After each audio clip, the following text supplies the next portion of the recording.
இன்றைக்கு தாவாக்கா இருக்குது. தாவாக்கா இன்னைக்கு ஆட்சி அமைச்சிட்டு ஒரு 58 பேர் போயிட்டு ஆட்சி போயிருமா? தாவாக்கா தலைவர் தானே அதிகாரம். அப்படி எல்லா கட்சி தலைவருக்கும் தான் அதிகாரம். அப்படிதான் தீர்ப்பு இருக்குது. நல்லா புரிஞ்சுக்கங்க. இன்றைய முதலமைச்சர் அவர்கள் தூய்மையான ஆட்சி நடத்த வேண்டும் என்று சொல்கிறார். தூய்மையான ஆட்சி நடத்த வேண்டும் என்று சொன்னால் எல்லா இடத்திலும் தூய்மையாக இருக்க வேண்டும். ஒரு கட்சியில கருத்து வேறுபாடு நடக்குது. அந்த கருத்து வேறுபாடுகளை மையமாக வைத்து ஒரு சாரார் வீட்டுக்கு சென்று வருவது எந்த விதத்தில் நியாயம்? இதா தூய்மையானது? ஆக எங்க இயக்கத்திற்கு இப்படி வந்திருக்குது. எல்லா இயக்கத்திற்கும் சோதனை வரும். இது தவறான முன்னுதாரணம். இதுவரை தமிழக வரலாற்றிலே இல்லாத ஒன்று. இன்றைக்கு எத்தனையோ கட்சிகள் ஆட்சி இருந்திருக்குது. எத்தனையோ கட்சிகள் கருத்து வேறுபாடு பிரிஞ்சிருக்குது. ஆனா எந்த தலைவருமே இருந்த இயக்கத்துக்கு வீட்டுக்கு சென்றது கிடையாது. ஆனால் ஆரம்ப காலகட்டத்திலே தவறான பாதையிலே என்னிடம் தமிழக வெற்றி கழக தலைவர் சென்று கொண்டிருப்பது உண்மையிலேயே வருத்தம் அளிக்கின்றது என்பதை இந்த நேரத்தில் பதிவு செய்ய விரும்புகிறேன்.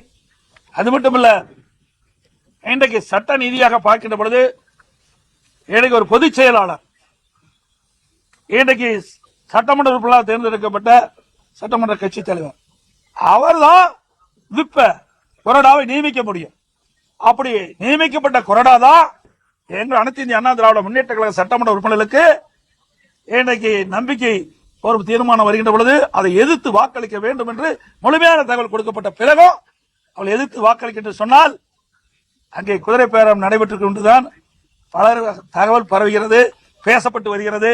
உண்மையிலேயே தூய்மையான ஆட்சி நடத்துவோம் என்று சொல்லிவிட்டு இதற்கெல்லாம் இடமளிக்கின்றார்கள் என்று பார்க்கின்ற பொழுது மக்கள் தான் இதற்கு நல்ல முடிவை கட்ட வேண்டும் என்று இந்த நேரத்தில் தெரிவிக்க விரும்புகின்றேன். அதோடு இன்றைக்கு திராவிட முன்னேற்ற இன்றைக்கு தமிழக வெற்றி கழகம் 108 இடத்துல வெற்றி பெற்றிருக்கு. அதுல ஒரு இடம் 2 இடத்துல அவர் போட்டியிட்டாரு, ஒரு இடத்துல வெற்றி வாய்ப்பு இழந்துட்டார். 107 ரிசைன் பண்ணிட்டார். 2 இடத்துல போட்டியிட்டாரு, ஒரு இடத்துல ராஜினாமா செஞ்சிட்டாரு. 108 இருந்து 107 போயிட்டு பிறகு நீதிமன்றத்தில் வழக்கு நடந்து அந்த ஓட்டெடுப்பில் கலந்து கொள்ளக்கூடாது என்று நீதிமன்றம் தீர்ப்பளிக்கப்பட்டது. ஆக தமிழக வெற்றி கழகத்தினுடைய அவருடைய கட்சியுடைய எண்ணிக்கை 106 தான்.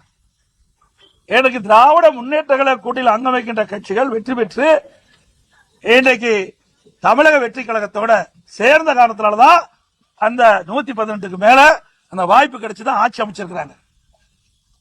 நிறைய தேர்தல் நேரத்தில் நிறைய தமிழக வெற்றி கழக தலைவர்கள் சொன்னாங்க. அதன்படி எதுவுமே இதுவரைக்கும் நடைமுறையை பின்பற்றவில்லை என்பதுதான் யதார்த்தமான உண்மை. அதோட இன்றைக்கு தமிழகத்தில் 34% வாக்குகள் தான் பெற்றிருக்கிறாங்க. 66% பேர் இன்னும் எதிர்பார்த்தா இருக்கிறாங்க தமிழக வெற்றி கழகத்துக்கு. இன்னைக்கு அனைத்து இந்திய அண்ணா திராவிட முன்னேற்ற கழகத்தை பொறுத்தவரை எங்களுடைய கூட்டணி 1,34,00,000 வாக்குகள் பெற்றிருக்குது.